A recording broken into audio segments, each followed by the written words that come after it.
Welcome to the Personal Best podcast. Hey, thank you for having me. How are you doing? Good, how are you? Very good. I know you've had a bit of a stressful journey here, so Trains. we're going to chill out now. Nice and relaxed. The first thing I want to ask is, for anybody that doesn't already know you or doesn't follow you on social media, can I get you to do a little personal intro into who you are? So, this question is always so bold, so broad. So I'm Rhi. I currently make videos on like running, lifestyle, wellness, just trying to like motivate people to get moving and feel their best. But I've kind of fallen into it in the last year. So the whole of 2023 has been an absolute whirlwind because I was still working a 9 to 5, had my online coaching business on the side, but had a very transformative year. So it's all very new and very much figuring it out.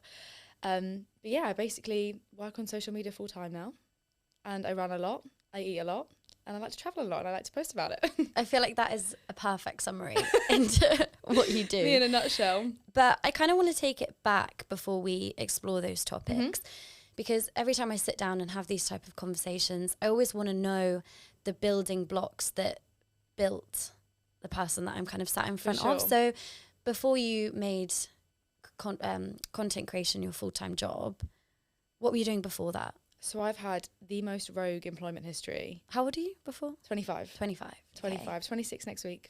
Day after the marathon. Okay. I've had literally the most random employment history ever. I did like the classic, my first job was Topshop, so represent. Did the whole like, yeah, RIP. So I was talking about this with a friend recently, and I was like, I've done the most random jobs ever. Paper round, Topshop, Waitrose. Learned a lot doing those kind of jobs. And then throughout like uni and school and stuff, I worked in like coffee shops, as a barista, like pulling pints, did all of the random hospitality jobs, worked festivals. I've always been very motivated to make money and like kind of sustain myself. Always been very motivated in that sense, and I loved learning new things. So if there was ever an option like to be barista trained, I always like jumped at it. I loved that. And then I graduated in lockdown, so I did geography at uni. Graduated in lockdown, so I was kind of thrown into the deep end with adult employment because I was just like sent home basically, didn't get to really finish uni, didn't get the whole like graduation, uni summer, yeah, of course, figuring out your jobs. So I kind of came home, no one was hiring, everything was chaos. So I was just living off of my student loan, that was what was left. And then I got a job at a sustainable fashion startup company, which was actually quite cool. Okay. Doing like marketing, graphic design. It was like because it was such a small company, I was like, you do multiple roles under one name, and it was like a bit of customer service, but I basically didn't get on with that job, which is so fine, not for everyone. And I went to work in a call centre for like... I worked in a call centre. It was Waitrose. Was it? Waitrose customer service. No way! Yeah. Waitrose girls. I know. Yeah, I hated it, but it served a purpose at the time because it was work from home. So like during COVID, like it was just so ideal. Had the Britney mic. Definitely an upgrade right now. So I did that, and then I kind of moved up within that company, so like went on to do their social media team, then went into like operations, and then while I was in that job, I like trained and qualified to be a PT because I'd like kind of found the gym was like saving me in a lot of other aspects. So I like trained to be a PT and a nutrition coach, and then I quit that job to go traveling. So like just like took a career break, I guess, came back, and I promised myself when I left that job that when I came back that summer I would start up my own like online coaching personal training business. And so I did that. It's now called the Rhi Club, and I did like face-to-face personal training for a bit, realized that wasn't for me just because I wanted a bit more like freedom in terms of where I needed to be. Like I didn't want to have to be at the gym all the time. So then I moved to mainly online coaching. But while I was like building that up from November last year, I worked again, random freelance jobs. Like I worked in an engineering company up in London doing their admin. I did some freelance marketing and like social media management. And then I also worked on the reception at my gym. So like had like fingers in many pies. Yeah. And then March this year, I went full time in the Rhi Club, doing online coaching, which lasted a month because then I like fell into content. Oh wow. Making videos for the London Marathon in April. So like it literally lasted a month, and I kind of realised the reason I started like online coaching, personal training was to have an impact and like help improve people's lives and like get people to find exercise and feel their best. And then I kind of realised I could have a bigger impact. And a bigger audience. Doing content. So then I kind of like I've now transitioned, and I'm still transitioning. It's been a bit like of a whirlwind, but yeah. That's wild. And the reason I always ask that question is because I think it's important for anybody listening to understand that you didn't just finish school and then overnight you had this TikTok following, an Instagram following, and you could just make videos. Like, you've done so many different jobs and probably learnt so many different things from those jobs that have then allowed you to then create the content that you're this is it. And I passionate also think about. the same as like the random subjects you did in school, you look back and you think they're pointless, but I think every single thing that we do up until this point has like got you where you are now. Like every random job, there's things I still look back and I'm like, I learned that at Waitrose, like learned that in that call centre, learned so much. Like the jobs that you look back on, you're like, oh, felt like a bit of a waste of time. They're just never a waste of time. And even if you realise that it's not what you want to be doing, then you've still learned something. Like you've never lost anything, really. Yeah, exactly. And even if it is a bit draining at the time, you will look back in hindsight and think, oh, actually, I learned a lot. Like flipping call centre jobs, like it is really tricky because you get so much grief down the phone, but you suddenly like build up this kind of like resilience and confidence, which I think is so important. Yeah. So I really want to get into your running journey, because that's when I started following you, was the running videos coming up on my social media and stuff. So how has running become a part of your life? Were you always a keen runner or No, not at all. I was like massively anti-running. I was like not a sporty kid growing up. Like, you know how some people grow up doing a specific sport? I never really did that. Like I would dabble in netball at school, but I would always be in goalkeep just so I could stand still. Like I never wanted to do anything, didn't want to run, and I also like struggled with my weight quite a bit, and so running just always felt really hard for me. And like when I was at uni in third year, my best friend went to Australia and she started doing parkrun with her auntie, and I would like look at her doing it. It looked amazing. Obviously it was in Australia, so it was stunning, and I was like, wow, I really wish I could run. Like that'd be so cool. And so when she came back from her semester abroad, she like took me to Southampton parkrun, because I went to uni in Southampton, and it took me like 37 minutes and I was like dead, deceased. I was like, I cannot run, this is so hard. And I tried for like, I'm gonna say 3 months. Like we would go for like a 5k a week, and I just felt like I wasn't getting anywhere, and I found it so soul destroying, and I just like it just like kept knocking my confidence, because I was never getting any quicker, and people would come in and run like a 25-minute 5k off the bat, and I'd be like, how so I like gave up. And then lockdown came around and everyone was doing like 5 for 5. I gave that a go, and I remember, and I hold my hands up to this, and I fully lied about this. Like I like went out on my Strava and I'd like run for a kilometre. Yeah, everyone like did a screenshot of the run. Yeah, and I was so embarrassed, because what I also like to say to people now, like the people that you see posting their runs online are people who can run. Do you know what I mean? You don't really see the people at the beginning. People don't post it. And so I was like there, like with my 30, which is amazing. Running 5k full stop is huge. And so I was like lying, which I'm annoyed at myself for contributing to that, but it's fine. We're doing it now. And I would like run for a kilometre and pause it, and run for a kilometre and pause it, and post it on my story like 5 for 5. So I did that, and then again just didn't really run. I never really ran more than 5k. And then when I decided I wanted to be a PT, and like I had this kind of realisation I wanted to use what I'd found in the gym to help other people, I was like, I'm going to give running a go, because if I've found this in the gym, like I've always wanted to be a runner. So before I went travelling last year, I booked onto a half marathon in Richmond. I just booked it, and I was like, yep, gonna give it a go. And I had this friend from work who was like he's an amazing runner, like ran multiple marathons, speedy guy, unreal. And he like wrote me a plan, and I stuck to it, and I ran my first half marathon in Richmond in like 2.5 hours, and died, like was crippled for the next week. Did you train for that? Yeah, so I did, and I tried hard, but like not really, because I still didn't really get it, and I never wanted to like share it. I never wanted to ask for advice because I was like embarrassed about my pace, and I always just felt like I wasn't a runner. But doing that half marathon felt like a massive achievement. Like, so it's absolutely huge. Like society now, like I know I'm part of it, we've normalized running these crazy distances. Like that's amazing. So I ran that in 2.5 hours, and I literally was like bedbound for the next week. Like I was just written off, and I think it put me off again, because I just didn't know how to run and how to scale correctly and how to train properly. And then I went traveling and did no exercise and just like lost it all, which is fine, it happens. And then I turned 25 last year, and I just had this like massive realization. I don't know what happened. People always ask me why I started doing this, and I don't really know. I just kind of like had a bit of a moment, and I was like, yeah, gonna do it.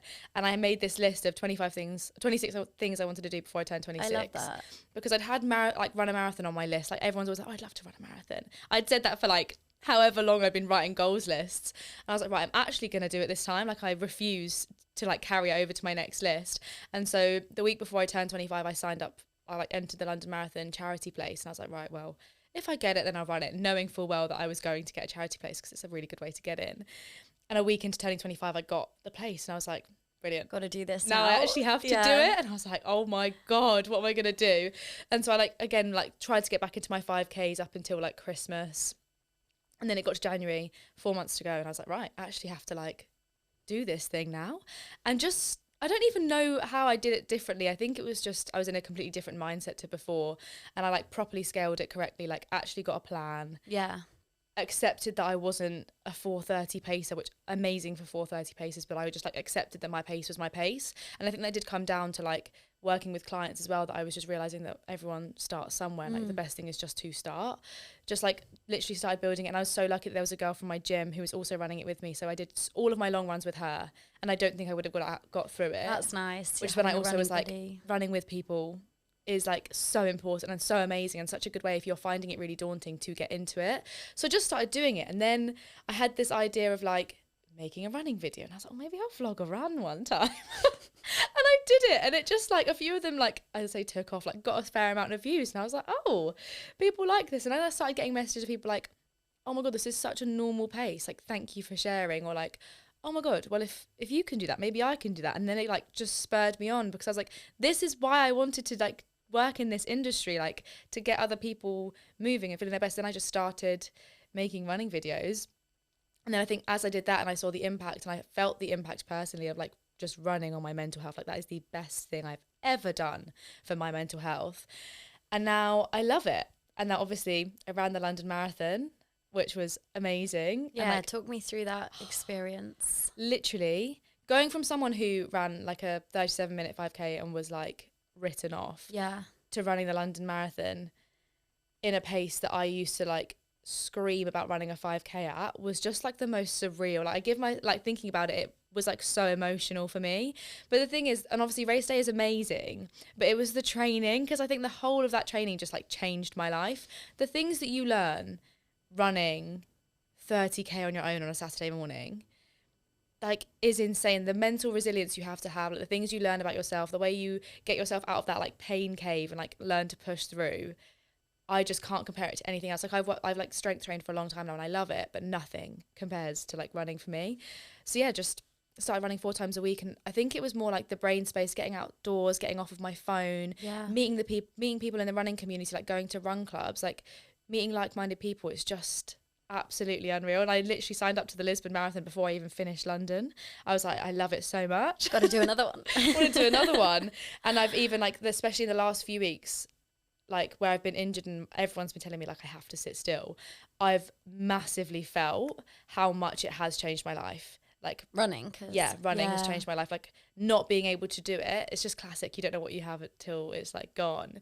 And I'm just like feel so lost, like my routine, like the time you have just on your own completely. Because I love running with people, but running on my own, like that's my like brain space. That's my sort through everything that's going on. And I've just massively missed it. So it's a huge part of my life now, and I cannot wait to go for a run. Yeah, I'm not surprised. I want to get back onto that, but first I just wanted to ask you that I saw you posted a reel. We've kind of touched on it, but in that you said how you'd wanted to be a runner in the past, but there'd been many failed attempts, which you've explained. What do you think was the main thing that changed that's allowed you to actually make it a part of your life now? Oh, right, it's so annoying, but it is just doing it consistently and like realizing that you don't start good. Because I just kept, the reason I failed so many times is because I expected to go on even like 3 runs and be good, but what even is good? Like it's all relative. I think it was just realizing as well, mainly for me, the reason I've actually been able to stay consistent is not using running as a tool just to like burn calories and just like using it as that thing. Like for me, it's now a mental health. Like that's the reason I really keep doing it. I think that's the way I've managed to stay consistent, is changing my why for doing it. Because if you're trying to lose fat, that's great. Running's a great tool. If you want to increase your expenditure, fantastic. But if you want to do it like really consistently, for me, that wasn't enough of a driver to keep me going. Yeah, so I just found it soul destroying. I think, changing a why around it is probably really good advice. Yeah. And you said something else as well. Sorry, I've majorly been stalking. But you said something else that was like, if you waited to run till you were good, then you would never have started. Yeah. Because you have to push past the pain barriers, like you've said, and do the the uncomfortable runs in order to get to a place where actually you can run at a comfortable pace and enjoy it. Exactly. And it's just letting go of your ego. Yeah. And realising, like one thing that I've massively realised was the people that post their runs run regularly. Like, sure. There's no one who, like, I know so many of my friends who do run and they never post it. And I just had to let go of, like, everyone's pace is so individual. And, like, especially as girls, your pace can change so much from week to week in a month, like, the way that you feel on a run. And so just, I haven't worn my Apple Watch for, like, 2 months now. And I think just letting go of, like, all of, like, the numbers and the pay, like, all of that pressure behind it. Don't get me wrong, having numerical goals is amazing. Like, and I have some PBs I definitely want to hit, and they have a place, but that's not the reason I'm running to begin with. Not for every single run and stuff. And, like, obviously, there's so, like, and running isn't for everyone as well, is one thing I do like to push as well. Like, I know I'm a massive advocate for running. I think it's amazing. But some people just hate running, and that's also so fine. Like, find a form of movement that I think gets you off of your phone, gets you outside, and, like, looks after your heart and your head, like, just makes you feel your best. Yeah. I think it was it will have released. James Beardwell said on my podcast that he truly believes that there is a form of movement for everybody out there. Yeah. And it might not be the gym, it might not be running, it might be yoga or cycling or boxing or something. And so I think that is also really good advice. Yeah. But obviously you found running, and I just think that's amazing. Yeah. Talk to me about the injury and how that's kind of impacted your journey. I know you've just touched on it, but so I feel for you. It's just, I've never known anything like it. Like, I would hear people talk about, like, running and, like, injuries, just, like, and they'd be frustrated about a race, but I never related to it until obviously now it's one of those things, again, you just don't understand it until you felt it.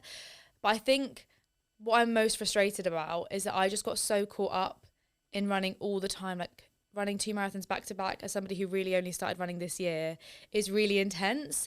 And that's something I'm, again, trying to make clear in my content at the moment. Like, running these distances isn't normal. Like, I've surrounded myself with these amazing people who have potentially been running for years or are professional athletes, and I love that for them. That is amazing. But I'm not an athlete. Yeah. Like, I'm not trying to be either. Like, I think I got very caught up in it, and I was like, actually, my body, that was probably maybe not the wisest decision for me to run 2 back to back, but it's just an overuse injury. Basically, I just overdid it. Right, okay.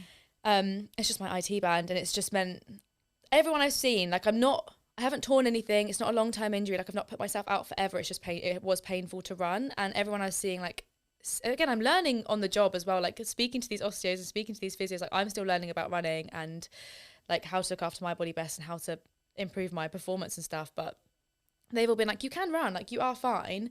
But if it hurts, like, just be careful. And for me, where I have now realised how much running affects my mental health and how much, like, I do rely on it, I think I would rather rest for 5 weeks and be able to run for 50 more years than get cocky and try and run like 2 weeks ago and try and run like a crazy distance and then put myself out 4 years. Like, that's not sure. You're looking at, like, the long term. Yeah, like, I'm not competing for my country. I don't have, like, do you know what I mean? It's so easy to get caught up in, like, running these. I don't need to do that. I really don't. Yeah. But yeah, it's frustrating. But I've also, again, learned so much. Like, there's always a lesson from it. Like, I've learned so much about resting, and, like, I've tried so many new, like, things. Like, I'm now obsessed with reformer Pilates. So I'm trying to look at the positives of it. And, like, I've tried so many, like, yoga classes. I tried hot yoga for the first time. And also, in the time that I would have done a long run a couple of weeks ago, I, like, went and took my granny out for lunch. And I was like, there's just, it's a whole lifestyle thing is what I try to push as well. Like, unless you are a competitive athlete or that's, like, your main goal right now, it doesn't have to be your whole life. And I think I got to the point where, like, running was a very, very big part of my life, and realistically I had to remind myself to take a step back with this injury that I have so much more that I'm passionate about as well, like eating, like traveling, but I guess away. You kind of forget that when all your concentration is going on running and training, especially where it's now my, like, job as well. Exactly. It's so intrinsically linked. So yeah, it's something Imogen said. She's coming on the podcast. I think you guys are friends. Yeah. And she's done a little Instagram post about getting injured. And she said a really important thing, which is that, yes, it's a bit rubbish, but it's also normal. And it's the nature of running these endurance. So intense on your body. Distances. Yeah, because I guess, like, if you're just going out and doing, like, a 2K or a 3K and that's comfortable for you, then you're less likely to then pick up an injury. Whereas when you're suddenly doing all these miles, it's like, well, it's going to happen at some point. But it's almost a reminder of, like, oh, I've been, like, doing a shit ton of running. So much. Like I met up with Imogen this week and we were both chatting about it because we are both struggling. Oh. But I've also like, we were both saying, especially like you can still go and be part of the running community. Like just because you can't run right now, like you can still go and support your friends at their races. Like when Johnny ran the last day of the line, like I went and got on a line bike and I cycled behind and I was still part of the vibes. And like I'll go and support my friends at races and stuff like that. You can still be part of it. It's not, I feel like I felt myself slipping back into that all or nothing mindset where I was like, well, I can't run, so I need to just remove myself from the running community. Yeah, like I can't be a part of it right now. Yeah. But I'm kind of a big advocate, like even if you don't want to run, you can still be part of the running community. Like just come and meet us after. Like they're just such a good like group of people who are so driven and motivated and just like to do a lot of the same things as what I found. So I think you can still be part of it even if you do just genuinely hate running. Yeah. And that's been fun. So something I wanted to ask, which leads on quite nicely, is for people that do want to be a part of that, but perhaps they've never really tried running before, or they have, but they haven't really stuck at it, like yourself a few years ago. What would be your main tips for somebody who wants to get started? Wants to get started running. So my like biggest tip, and I've said this to so many of my online coaching clients as well, because they come to me like, I want to run, but I can't run 5K. I don't know who made it up, but there is this like unspoken thing of doing a like 30-minute 5K. I was thinking that, yeah. And I don't know where it's come from. Like I'm sure it's like average. I think I can't remember. Owen did a post recently about the average like 5K of a guy is like 34.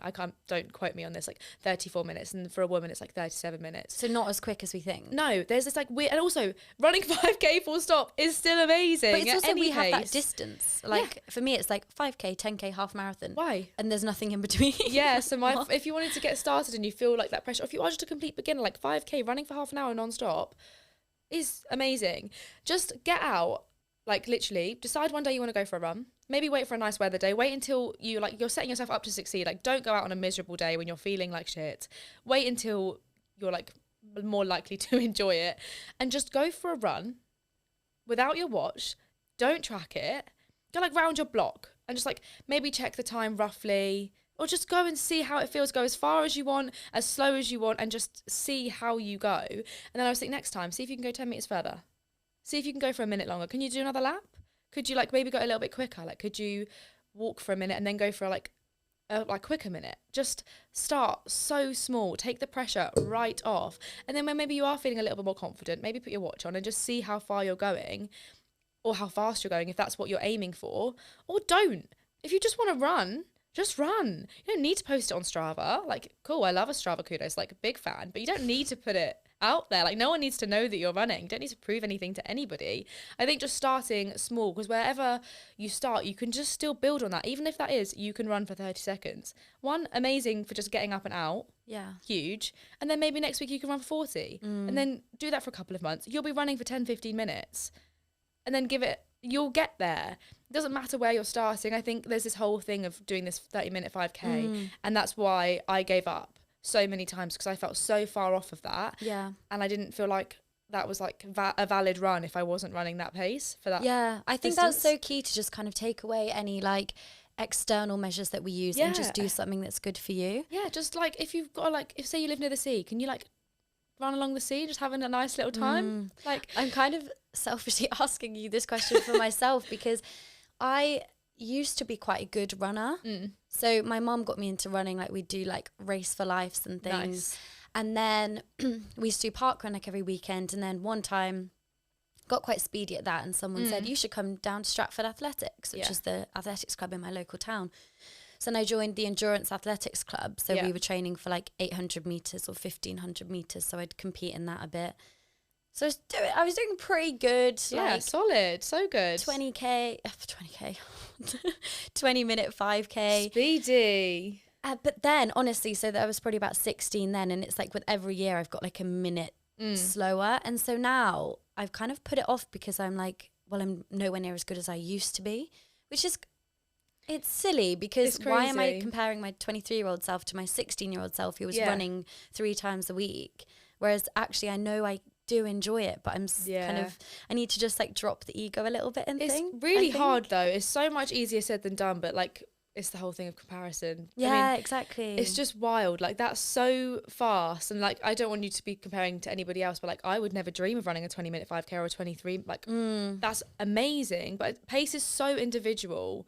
Distance, like, I think, again, you have to come back to your why. Like, why do you want to start running again? Like, do you want to run because you do want to beat your 16-year-old PB? No, that's not my goal. And also, I'm not in the same body as I was then. Exactly. So and your lifestyle's different. 100%, exactly. You've got a job now, like, and again, as girls, so much changes. Yeah. There's just so much to it. And also, I had to drop this as well this summer because I was like, especially with this injury, I was obviously hoping to beat my London Marathon time in Lisbon. And I just had to drop that because my lifestyle, one, has been so different because I just decided this holiday that I wanted to go in and I wanted to go on all of these holidays, eat out. I wanted to like have drinks. And I was like, you know what? Why am I running this marathon? Why have I signed up for this again? And I had to be really honest with myself because everything in me wanted to be like, I'm going to do sub 4. I'm going to beat my time. I'm going to do this. And I thought, but why am I running this marathon? Am I an athlete going for a time? Or do I want to run down the coast in Lisbon and do 26 miles for 26 years? That's why I'm doing it. And then have an amazing holiday with my friends. And as soon as you like are honest with yourself about your actual goals and why you want to do it, adjust the way that you act and adjust your expectations. And it just suddenly feels... Yeah.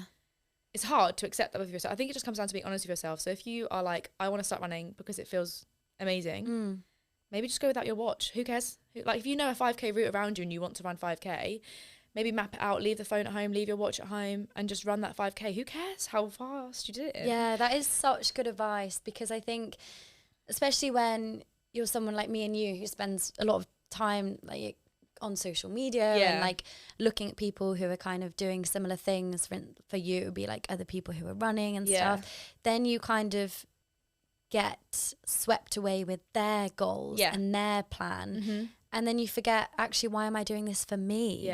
And I am going to put my trainers on and I am going to go for a run and just kind of let go of this pressure that I need to be as good as I was 6 years ago, or I need to be as good as somebody else who's training consistently and just enjoy it. And absolutely no shade to the people who do run crazy fast and crazy far. Oh, all respect. And also, if your goal was to beat your 16-year-old like PB, amazing. You would get a plan. There's nothing stopping you doing that. Absolutely nothing. I can guarantee you're more than capable of doing that if you were honest with yourself that was what you wanted to do and then followed the plan and then. Do you know what I mean? Like, exactly. That's so doable. I think it's just I think people put this pressure on to like, they want to run because it's going to make them feel good, but then act as if they want to run because they want to get a like 20-minute 5K, and then they get frustrated that they're not hitting their goals, but like you're not acting in like accordingly to what you actually do want to be doing. And no shade to either goal. No, like exactly. All of the goals it's just personal to you, and I think that's the important thing, and that is kind of what this podcast is all about, like being the best version of yourself. I'm not trying to tell people how they should live and how they should act. It's just do what's going to make you feel good. Absolutely. So you're doing Lisbon next Sunday. How are you feeling about it? I'm just so excited to go for a run. I'm so excited. I can't believe it's going to be your first run for so long. I did like a 3K with my run club and it didn't hurt. I just felt it again. My IT van. I was like, it's just not worth it because all I want to do is run on race day. Sure. Like that's so much more fun. And if I need to walk it, I will walk it. Like I'm not fussed about it. It's so fine. I'm also just really excited because it's going to be my first solo trip, which is also one of the things on my like goals list to do. So I'm flying tomorrow. I'm on my own for 3 days in Lisbon, which so obviously I'm going to be done by now. It's just like outing that I was going to be on my own. I'm so excited about to go and do something on my own. That's another thing on my things to do before I turn 26. So solo trip, and then 2 of my like really close friends are flying out and running it with me. So I'm just excited. That's what I mean by there's so much more to running than just actually running. Like I wouldn't be going to Lisbon if I wasn't into running because I wouldn't have booked this marathon. Like I'm just excited to run in a new place, run in the sun. It's supposed to be like 33 degrees, so I'm also feeling a little bit stressed. Oh gosh, back to 50. Ordered some electrolyte tabs, like need to make sure I'm okay. I also just like love the running outfit. I'm just excited for the whole thing of it. There's so much more to it, and like we're all gonna go for a drink after, and then it's my birthday the day after, so I just am excited for the whole. It's so much more than just a race for me now. Exactly. That's like a whole trip. And also like you're ticking things off your bucket list as you go, which is something to be proud of.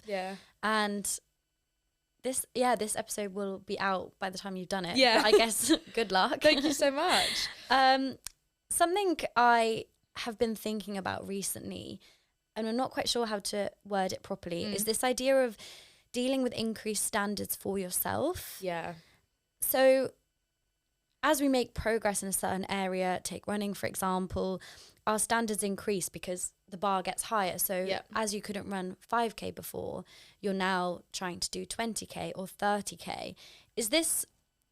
Have you felt that kind of pressure? And if so, how do you not lose perspective on how far you've come? It's so hard. I'm actually really not struggling with it. Like, I've been thinking about this a lot the last few weeks, because I just think it's mad how I used to dream of running a 5K, a 10K, and then suddenly you catch yourself. I think I said this when I ran the Hackney Half. I was like, I used to be like, people who just run a half marathon, like, that's disgusting, like, who just talk about it so casually. And then suddenly I became that person. Oh, only a half. Yeah, I'd be like, oh, I'm just a half. And like in this marathon training, I was like so excited for my half marathon because it was deload week. Wow. And I was like, wait a second, but it's so easy to get swept up in it and lose sight of it. And I think it comes down to partly like a personality trait of like, from what I've gathered talking to people this week, it's very much an overachiever thing where like there's always more, there's always something, like always on to the next thing. Like I'm trying to work on it right now, getting better at like giving myself credit for how far I've actually come. But it's so easy not to, I don't know where that comes from. Yeah. But I'll like forget, even like the last year, how far I've come. But I've got quite good at, I've lost track of it a little bit since this injury because I've just been a bit out of routine. But like I used to set monthly goals and I would always check back on them. But like even stuff like my 25 before 25, my 26 before 26 list, that's quite a good way for me to realise how far I've come, because things that a year ago felt so unachievable and felt like such huge goals, or even looking back at the things I wanted to do before I was 25 compared to the things I've done almost turning 26. And it like just reminds you of like how far you have come. I think it just comes down to writing them down and just giving yourself a little bit of space to reflect on it. But it is so hard. I think we all do it. Like the grass is always greener. Like as soon as you've achieved one goal, like me booking Lisbon before I'd even finished London. That's crazy. What is that about? When in January, the idea of running a marathon was insane. Like, and it is insane. It's just so easy to be like, yeah, okay, so what am I doing next? Even now, I'm like, what's my next challenge? Like, shall I try and cycle? Let me live in it. And exactly. I don't know why. Enjoy it and be proud of yourself. Yeah. But I think it is really difficult, and I definitely think it's that high achiever mentality, which is a blessing and a curse, I think, from people that I've spoken to as well.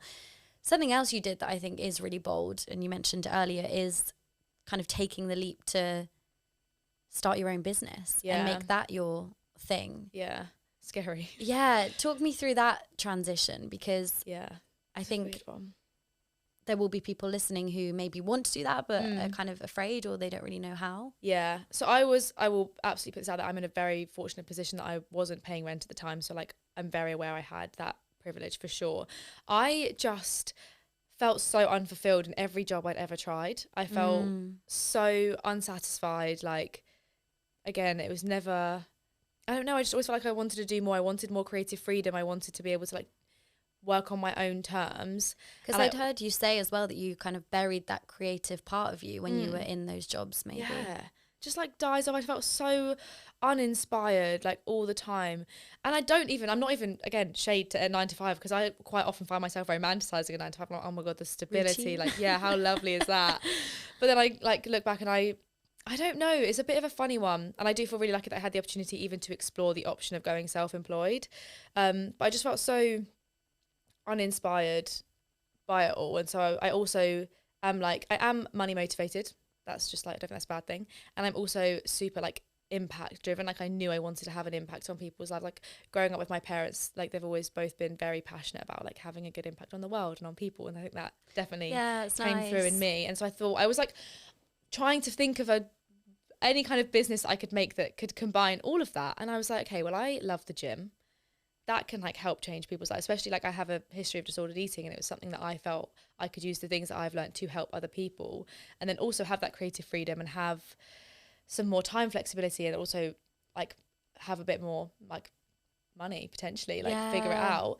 And so I qualified while I was working this other job. Like I just studied online in the evenings after work, and then it didn't just happen overnight either. Like I came back from traveling in July, and was like sat in my room on my iPad, like making these little like graphics for my Instagram. Like, so like if I look back at my first, again, don't wait till you're good to start. My first reels were shocking. Like everything was so bad, but like I'm just so glad I started and like lost that.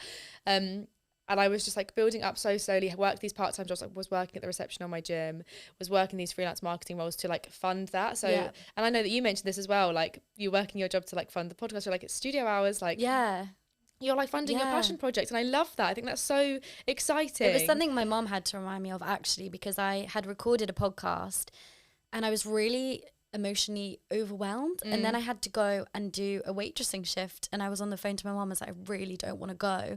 She was like, Ruby, remember that your wages go towards paying for the studio. And I thought, okay, if that's the way I have to look at it for now, fine, because it's true. And like doing that, you will look back and you'll be like, that was, and you will learn so much for it. And it's so good that you're having, I think it's really important that you are having to like work for it. It's showing how much it is worth to you. Like working those waitressing shifts, like it's probably not your favourite thing to do in the world. No. And again, I'm like lucky that I can throw some money at this studio. But yeah, I'm still having to do the job. Yeah, exactly. But so I did that, and then it kind of got to a point where I told myself I had to match my income from my business with my part-time job. Oh, okay. Until I was like willing to go. I had to be matching it, if not more, before I could go self-employed. And I did that in January. And then I had like a bit of a crisis, and I was like, what am I doing? I was like, why am I doing this to myself? Like, I'm never going to be able to buy a flat. And I started doing this whole thing where I was like spiraling about like the path most traveled, and like I should be finding a boyfriend and like getting settled down and like being like having a stable job so I can get a flat and doing this and not going like rogue at 25. I was like, what am I doing? And I started applying and interviewing for all of these jobs, and I got really deep into this really cool job that I thought was like my dream job. So I did geography at uni, and I was like really into going into like sustainability analysis and like working for like, they're not like, I always wanted to do something like mathsy but with a sustainability aspect anyway. So I got really far into this like job interview process for a sustainability analyst role at this big investment bank in London. Money was good, progression was good, they were going to train me up, and I like fully was like built the Reclub up to a point where I could have gone full time, and then freaked the fuck out. Wow. And I was like, no. That's crazy. I was like, what am I doing? I was like, absolutely not. And I got offered this job in March. Oh my gosh. And I was sat there with this offer on the table with my clients, and I like had both of them, which is amazing. Like that's wild. Again, but you've worked for both. Yeah. And I was just sat there, and I was like talking to people about it, and like everyone I was talking to was giving me this opinion, and I wasn't listening to any of it because I just didn't know what I should be doing. Yeah. I was like, do I take the stable job? Do I take the like, people would be like, oh, that's a good job. Like, do you know what I mean? I was like really panicking about what to do. And I kept pushing and signing this contract, and I felt so bad for the recruiters, and I'm like, sorry. And I just kept pushing it back. And I was like, I can't sign the contract. I'm just reading over it. I was like, I'm just like reviewing it. And I was just sitting on it for like a week. So I was like, do I back myself?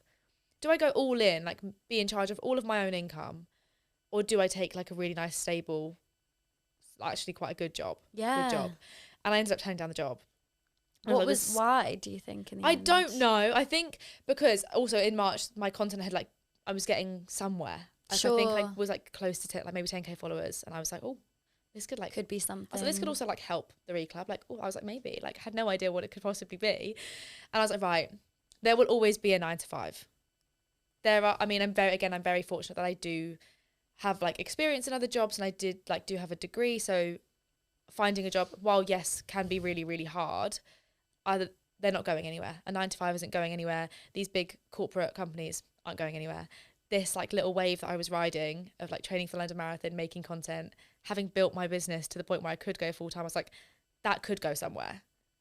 And I'm in a very fortunate position where I could take that risk. And not everyone does have that opportunity. That's so interesting. I feel like everything you're saying is like really chiming with the conversations that I've already had. Really? Yeah, and I sat down with a guy called Hercules who shared amazing life advice on this podcast.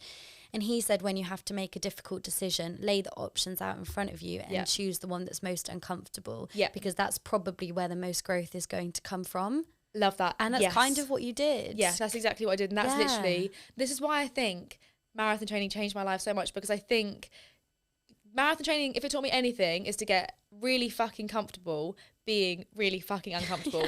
And I think that's transferred into so many other aspects of my life that I never ever thought was possible. So stuff like that decision, I was like, right, I could really take this risk, and it's scary and it's probably uncomfortable. And also if I fail, I felt like I'd be so embarrassed. I was like, oh my God, it's all on me. But yeah, look how, I was like, what if it did go how you want it to go? And it's gone better. And I think that's something, like, I didn't even think content was going to be my job at that point. Like, I had no idea. Yeah. I did an Instagram caption that was like, oh, but what if it doesn't work out? And then it's, but what if it turns out better than you ever imagined? And I think as well, there's something to be said for like our generation. There's a slight pushback, I feel, to a normal 9-to-5 job. And again, that's not to hate on those jobs or the people that are doing those jobs. But I think because we live in this world of social media, there's so many more options for starting a business, scaling a business, you know, creating a social media profile around something you're passionate about. Whereas just a few decades ago, if you wanted to start a business, you'd have to like send flyers out or like put something on like, I don't know, like a news wall or something. Whereas now, like, you kind of have it at your fingertips. So it's like, why not try and make it work? And I see also, what can happen. I massively think that it's not for everyone. Like, I have so many friends who have worked so hard at uni and they're in their dream job that they wanted at uni, and it's like a 9-to-6, and they love it and they are so good at it, and I love that for them. I think it's about, are you fulfilled? Yeah. And I was just so unsatisfied with what I was doing. And like right now, and I say this all the time, like, it might not be forever. Like, and I also had to take that pressure off of like, it's okay to like, it's amazing if it does turn out better than you expected, but it's also okay if it fails. Like, it is also okay. Yeah, you gave it your best shot. And you don't want to look back in like 10 years. Because if I kept thinking, right, if I do get to 30 or whatever, and I'm like, oh, I had that opportunity to like give that a go and I didn't do it, I would always regret that.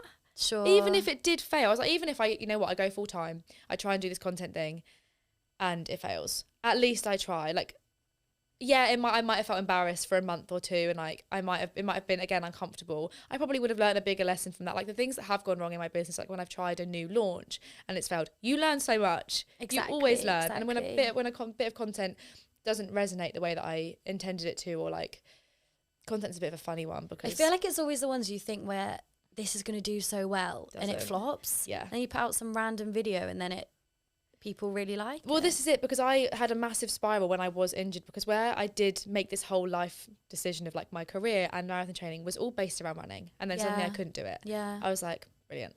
I was like, what am I going to do? And then I like really spiraled end of last week, really spun out about all of it, because also where my job and everything is now so intrinsically linked to like what I'm doing and like how I'm feeling and me sharing that kind of thing, I was just like massively spinning out, and I was making content that I thought people wanted to see, but it felt so on me. Yeah. And I was like, why am I doing this? But then you did do a video about, I've had a really tough week, and it showed the more emotional sides. And I think that is also amazing content. People this is it. I was like, why wasn't I just reality. honest? And the amount of DMs I got, and they were like, I feel the exact same. And I was like, this is why. It just like, it took me right back to my why. It just like, literally, I was like, I got so swept up. I got like, if we would have done this podcast a week ago, it would have been an entirely different conversation, because I had just completely lost sight of like why I'd started doing any of it. And even then I went to Copenhagen last weekend on like a random last minute trip. And again, it was just a whole new perspective of like, I have so many more hobbies. Like running isn't my life. I'm not an athlete. It's so fine. Like people just like to see people doing their life. And I also think that's quite like, can be quite inspiring. Like I'd love to encourage people to like go bold and book a last minute trip if you have the capacity to do so. Like go see the world, go learn something new, go do something fun that you just want to do for no reason other than the fact that you want to do it. Like that's so much fun. Yeah, I love that. And I think we kind of shoebox ourselves. That's the problem. And particularly for you, like, yeah, your running content's done really well, so it makes you think, oh, but I can't do anything else. But actually, I love the lifestyle things you post, and like, here's some food places to go, and here's my like 48 hours in Copenhagen. Like all of that also says a lot about like who you are, rather than just someone that likes to go for long runs. Exactly. And that's also that when I started the Reclub and started online coaching, it was because I wanted to help girls not shoebox themselves and not 100%, and like make it a whole lifestyle thing. Like how can you eat out and still feel your absolute best, and how can you go on all these holidays and feel your absolute best, like mentally and physically and in the way that you look and all of that stuff. Like how can you fit exercise and wellness and all of that amongst your lifestyle, because we're also like girls in our 20s. Like I don't want to I don't want to commit my entire life to just running. So it was just it was a massive like revelation on the on the plane back from Copenhagen. I was like, right, you are so fine. We're okay. I love that. I mean, that is just amazing to have such like a change in mindset. Yeah. About getting injured and not being able to post the content that you want. I just wanted to bring up something you touched on briefly about being able to go out and enjoy food and making that a big part of your lifestyle, because I know that you're a nutrition coach. Mm-hmm. How has that changed your perspective on food, I guess, and having a good relationship with food? So I feel like we're like same age, aren't we? Yeah, 23. So we like grew up the like back end of diet culture and social media. I feel like I felt it hard, but I just felt like there was no information out there on like understanding just food for like what it is in like terms of there's no bad. I know everyone always says it, but there's no good food. Like I fucking love to eat out. It's like my biggest hobby. Like I absolutely love to do it. I love finding the best food spots anywhere I go. I went to that bakery called Layla in Notting Hill. Did you? I saw it. It was amazing. Unreal. Went there. I had 4 pastries. Like I could have eaten all of them. They were so good. Yeah. Expensive, but so good. And I just feel like I did struggle with disordered eating for like a big part of my life, from like 15 to like 23. And I feel like it's a forever thing, right? You'll always be like learning and unlearning things. But I think the main reason I did struggle with that was because I had no concept of just how to eat, like how to eat, not normally, but like that was best for me in terms of like sometimes saying yes to eating out all the time and like going on holiday and being able to fit that into just like part of my lifestyle, and then also knowing when to say no to stuff like that, and then just like having a home cooked meal because I know it's gonna help. I do think it's a tricky balance to strike. Like it isn't easy, and it's like different for every single person depending on your priorities and your lifestyle and like your hobbies. Like for me, my priority isn't like to be the leanest person ever or like to eat 100% for my performance. Like I just want to eat because I love to eat and it tastes good, and that makes me feel really good as well. Whereas I think at one point I'd get so caught up in food wouldn't make me feel good because it wouldn't make me look good, and it's like actually that's so true. It's so like wrapped up in that. I think it's all like it's linked. Obviously it's massively linked, but I feel like it just takes a lot of like understanding food. Like I'm, especially with my clients as well, I'm not a massive advocate for tracking, but I also think it's a fantastic tool to like understand food and like have a really good understanding of the nutritional content of things. Like I don't think anybody should do it forever personally, because I think there's just so much more to food than the numbers. But I do think it's a great way of understanding like what you can and can't fit into your, or like less optimally fit into your lifestyle and your diet to also get you to your goals. But again, I think it comes down to being honest with your goals and adjusting the way that you act accordingly. Exactly. Because I've really recently started with an online coach. And so obviously she's given me nutritional goals, not like a set meal plan, but it is kind of another thing I'm figuring out. Is that, okay, I want to eat optimally because I want to, you know, feel good and enjoy my sessions. But again, like I love food. Yeah. So I don't want to say no to meals out, and I don't want to say no to pastries. So it's just learning how can you kind of keep everything balanced so that you have a good relationship with it. And there is that buzzword of balance, and I preach it all the time, but it's so different for everybody. Like balance on one person won't look the same. Yeah. And I also think it just comes down to, I went the other way. So I went from a super restrictive diet to actually being like no food rules, which I actually do think can be just as toxic, to be honest. Being like complete, like food freedom, yes, obviously like no foods are off limits at all. But I went from being like, I can't eat this to this, being like never saying no. And I think that harmed my relationship with food just as much as saying no to everything. And so I have had to work to be like, actually sometimes I don't need to have 2 cookies. Like, yeah, delicious, love that. And like sometimes yes, but also sometimes saying no is like the right decision for your and mind and your body, and like you're respecting your body. Massive about self-respect, like and if you are like, if you have a aesthetic goal, which is also so fine, if you have a performance goal, eating optimally to help you achieve those goals, there's nothing wrong with that. There's nothing toxic with that. That's literally just like science. It's just how our bodies work. But I'm currently in a mindset where I'm not that fussed, and I've shifted my mindset massively more to be how I feel mentally and enjoying food, especially this summer. Like I'm sure it will change, like maybe in a month, like when I'm going away, like maybe my goals will change, and that's so fine. I think for me it just came down to, especially like qualifying as a nutrition coach massively helped me, because understanding all of that on a deeper level has been amazing. And I think you kind of unlearn rules that you've set for yourself. And I was speaking to somebody about this recently who is also like she's in the content world. And like, it's like the sub 35k. We've like made these rules that they're not even rules. Like, where has that come from? And we'll like put like, oh, can't have this after this time. Or like, oh my God, I couldn't have like those like 2 bagels in a day. Like, yeah, it's so weird. Random honestly. things that you don't even realise are like a rule. Yeah. You kind of have put them on yourself. I feel like I could talk about this for ages. Yeah. Or rather go down a hole. Rant about this for ages. Because I know you said that when you did one of these posts, you almost didn't want to add to the chaos of it. But yes. I think, which is such a good word because it does feel like that sometimes. But I think the stuff that you post just feels really honest but also helpful, and I really like that. Yeah, I really I was really in two minds about posting about anything to do with food for a really long time. In case it's like triggering something. But also it's one of those things where you can't control how other people consume your content. So I can put out as many warnings as I like, but I also have no control over how anybody else feels about my content. But I'm trying now to post about food and not always comment on it. And like, just it's a part of your life. Yeah. Not be like, oh, I had this because this. I've like, again, with this whole content world being new to me, I like justify parts of my life quite a lot. I'm like, oh, I did this because this. I'm training for this because this.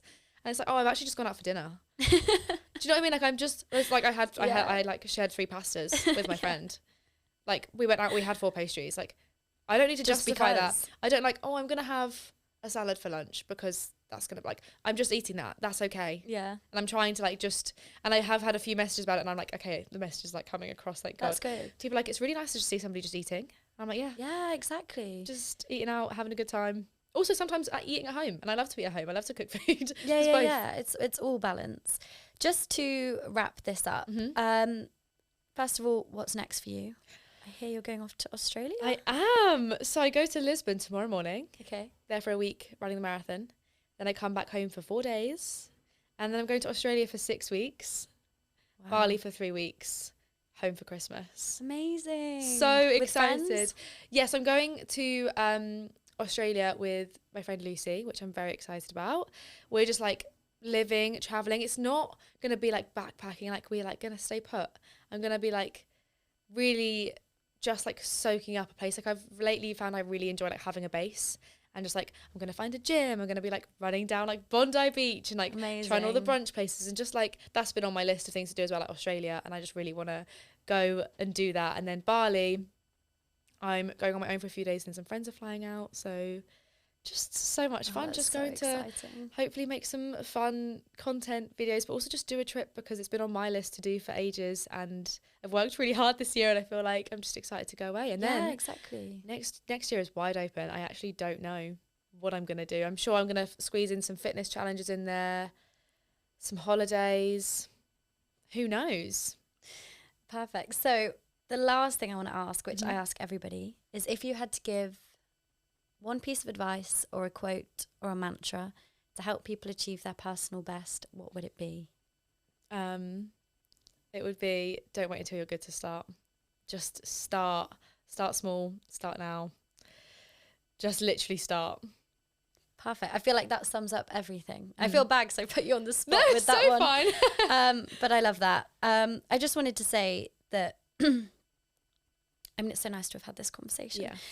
And it's funny because I feel like over the last few months, I've really started following people like yourself and Lucy and Jenny, who's coming on the podcast, because you all post such like positive content, and it's been such a nice reminder for me that running is something to enjoy.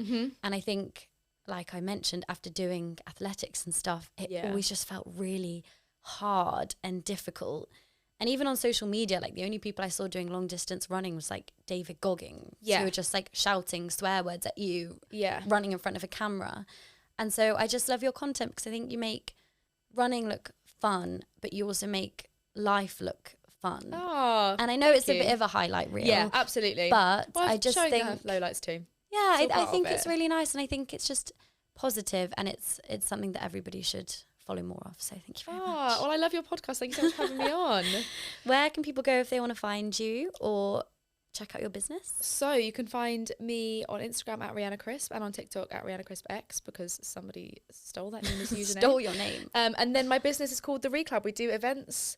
I'm going to be doing some run clubs in Australia, so be sure to give us a follow. I'm also on YouTube at Rhianna Crisp. I'm going to be vlogging Lisbon and Australia, so come say hi. Perfect. Thank you so much. Thanks so much for having me.